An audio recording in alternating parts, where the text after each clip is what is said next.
Okay, this is Jack.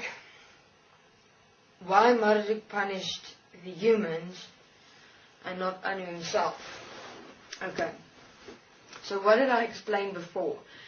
Is that the mind consciousness systems inside human beings, basically the system, the entire system that human beings, once they merge within powers and kind of acts and lives on its own with the human beings, is who you are, extensively suppressed, not even existent actually.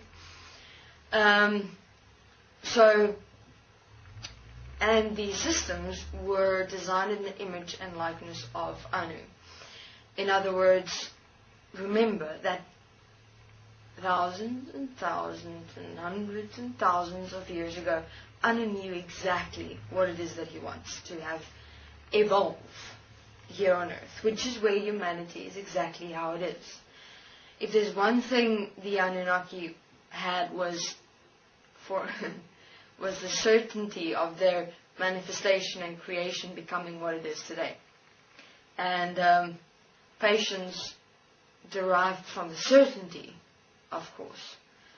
So he had imagined the extensive amount of patience such a being must have to place his creation as how it is right here, right now. So why Marduk?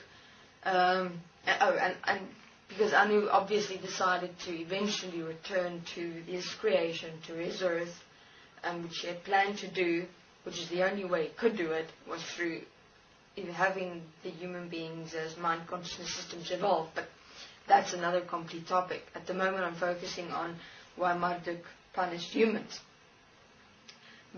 Primarily because Marduk was too shit scared to stand up to Anu. Many in the dimensions feared Anu.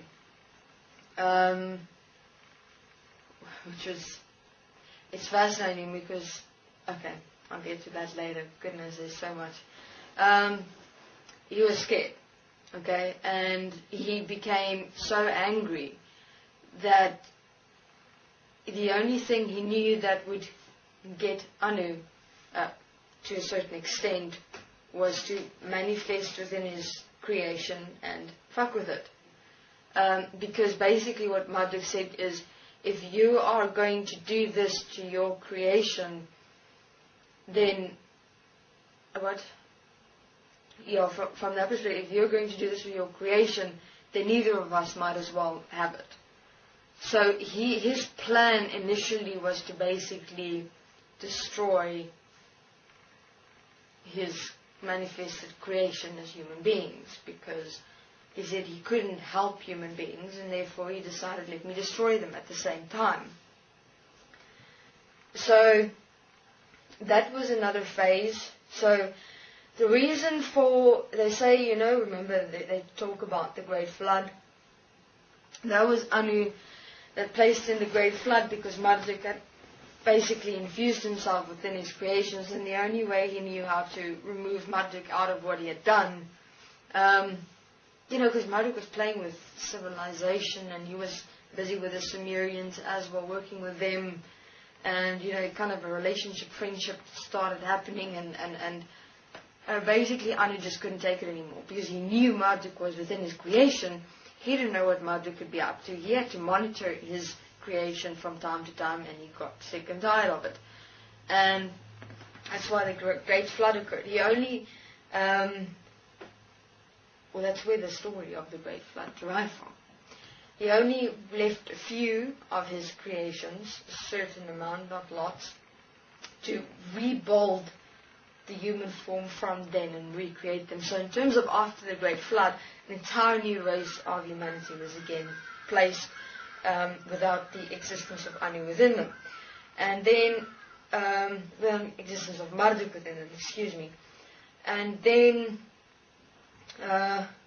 Marduk basically was banned from Anu and them, etc. But he did return later, however, with the suggestion, because he also assisted then with the encodings, the languages, the numbers, and then the programming of that within the human being's mind, consciousness systems. So, now you get where the Great Flood came from. To remove Marduk from the human form, the only way he had to do that was to kill them. Because in terms of killing them, Marduk couldn't survive inside the creations, because Marduk was as dependent at that time on the human beings being alive, so that he's able to assist them as them. So he became as them. So it was like Marduk and Anu within the mind consciousness systems with the beings infused in the physical human body all together. So you can imagine that to go crazy sometimes. So Anu made a stand and he said, no, I'm not allowing this. I'm not going to check up on my creation every time. I want it how I want it, and that's how it will be. So he fucking killed everyone. He didn't care. It was just, he just saw everyone like systems that are designed to feel, to see, to touch, to smell, to taste, to experience. Everything is just systems. It's created of systems. It's not beings. They're beings' power to be able to exist and apparently experience it, but it's not. Though Marduk saw it another way, of course. He said these systems might be systems, but they do experience themselves. And Anu kept on saying to Marduk, but Marduk, we designed the experience of the systems. So, there was that conflict. So what is life, what is not life? What is human beings, what aren't human beings? What do you care for, what don't you care for? What do you take into consideration, what don't you? I mean, if you look at it, then since then to now, human beings are mind consciousness systems. And you've got you there, but you're powering it. So now there's one hell of a process ahead to birth life from the physical, which means to birth yourself from within that center point which you stand, busy powering these systems within you.